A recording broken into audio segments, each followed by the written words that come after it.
Hola, bienvenidos. El día de hoy explicaremos un poco sobre el modelo lógico.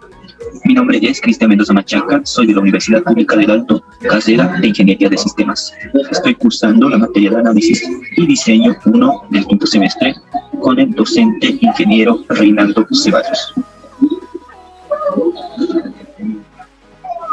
Para el diseño de base de datos existe un proceso muy complejo que abarca decisiones a muy distintos niveles. La complejidad se controla mejor si se descompone el problema en subproblemas y se resuelve cada uno de estos subproblemas independientemente, utilizando técnicas específicas.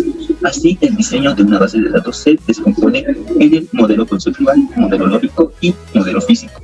El día de hoy explicaremos sobre qué es un modelo lógico. Básicamente, un modelo lógico es una forma sistemática y visual de presentar y compartir su comprensión de las relaciones entre los recursos que dispone para operar su programa, las actividades que se planea realizar y los cambios o resultados que se espera obtener. Dentro del trabajo planificado están los recursos, insumos y las actividades que se van a realizar. Y en los resultados esperados tenemos los productos, los resultados y el impacto que éste va a realizar. Entonces, ¿qué tenemos? ¿Cómo entendemos como el modelo lógico de base de datos? Pues entendemos que este tiene el objetivo de convertir esquemas conceptuales locales en un esquema lógico global que se ajuste al modelo del sistema gestor de base de datos sobre el que se vaya a implementar el sistema. Mientras que el objetivo fundamental del diseño conceptual, retrocediendo, es describir el contenido de información de la base de datos y no las estructuras de almacenamiento que se necesitarán para manejar la información. El objetivo del modelo lógico o diseño de este mismo es obtener una representación que se use de modo más eficiente posible. Los recursos que el modelo del sistema gestor de base de datos posee para estructurar los datos y para modelar las restricciones. Entonces, pasando al siguiente subtítulo, vamos a hablar sobre las características. ¿Qué características tiene un modelo lógico? Pues estos incluyen todas las entidades y relaciones entre ellos, incluyen todos los atributos para cada entidad y están especificados. Tienen la clave principal para cada entidad que está especificada y se especifican las claves externas, o sea, foreign keys y claves primarias de las diferentes entidades. Y recalcando, en este modelo se normaliza la base de datos. Bueno, ¿qué proceso realizamos para tener un modelo lógico? Especificamos claves primarias para todas las entidades como primer proceso. Encontramos las relaciones entre diferentes entidades, encontramos todos los atributos para cada entidad y resolvemos las relaciones de muchos a muchos para finalmente normalizar. Acá tenemos un pequeño ejemplo de una compra de un producto por un cliente. ¿Qué tenemos en estas tablas? Los datos del cliente, los datos del producto y los datos asignados para la compra. Para el cliente tenemos como foreign key el carnet de identidad y para el producto el código de producto. Esta tabla es aún antes de ser normalizada. Bueno, comparando los diferentes caracteres entre los diferentes modelos, tenemos que el modelo lógico se encuentra en el medio del proceso. Cabe recalcar que el modelo de base de datos es un proceso donde están los modelos conceptuales, lógicos y físicos, y cada uno es muy importante. En el modelo lógico vamos a representar los nombres de las entidades, relaciones de las entidades, los atributos, las teclas principales o claves principales y los foreign keys.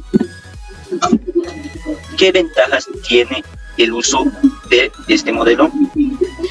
Bueno, que el objetivo principal de un modelo de datos es asegurarse que los objetos de datos ofrecidos por el equipo funcional se representen con precisión. El modelo de datos debe ser suficientemente detallado para ser utilizado para construir una base de datos física, o sea, ya el diseño físico. La información en el modelo de datos se puede utilizar para definir las relaciones entre tablas, claves primarias claves externas y procedimientos almacenados. El modelo de datos ayuda a las empresas a comunicarse dentro y también externamente entre diferentes empresas.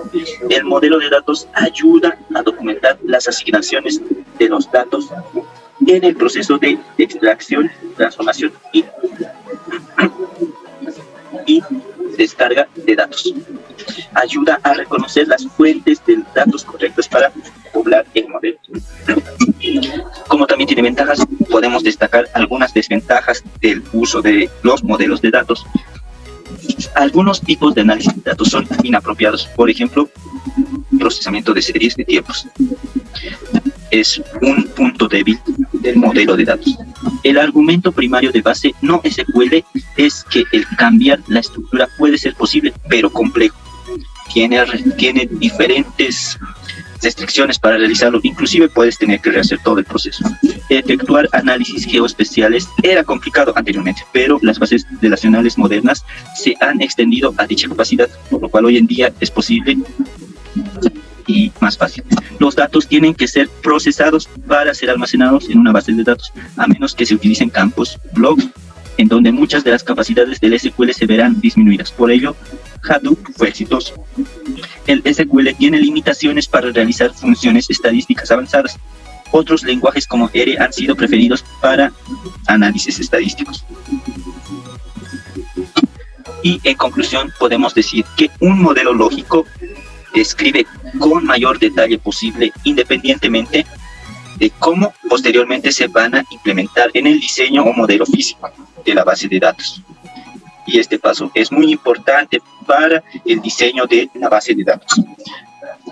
En recomendaciones tenemos que debemos utilizar, no siempre, pero preferiblemente, las claves subrogadas. Todas las tablas de bases de datos tienen normalmente una clave primaria para identificar de forma unívoca cada registro, pero las claves subrogadas son un campo de tipo numérico normalmente que se realiza automáticamente y sucesivamente. La ventaja de utilizar este tipo de claves es que no dependen de las restricciones y cambios del modelo de datos. Por eso es preferible usar estas claves subrogadas. No duplicar información en varias tablas. Aunque a veces puede resultar tentador poner en una tabla información que ya está contenida en otra para simplificar las consultas, esto no debe hacerse nunca, ya que puede tener como consecuencia que se produzcan inconsistencia en los datos. Es preferible crear un índice sobre dicho campo o campos si se van a utilizar como filtro en las consultas o crear una vista que presente los datos de una forma unificada. Definir siempre las restricciones de claves foráneas.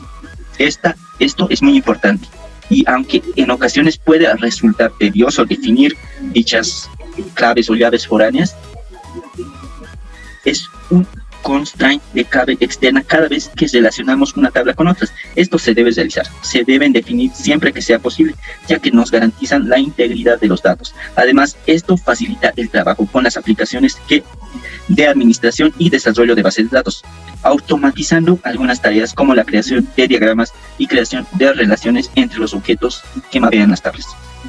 Y como última recomendación tenemos el utilizar vistas o procedimientos almacenados para consultas complejas. Las consultas complejas que ejecutamos a menudo es mejor implementarlas, y mucho más complejas sean, esto será mejor para el modelo de base de datos. Esto evitará que se tenga que modificar tu aplicación de acceso a los datos cada vez que haya que modificar la consulta.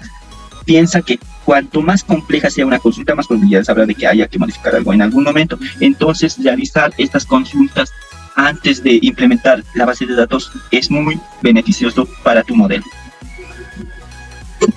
Bueno, esta sería una explicación de lo que son los modelos de datos y más adentrándonos a lo que es el modelo lógico de diseño de base de datos. Muchas gracias, que tengan un buen día.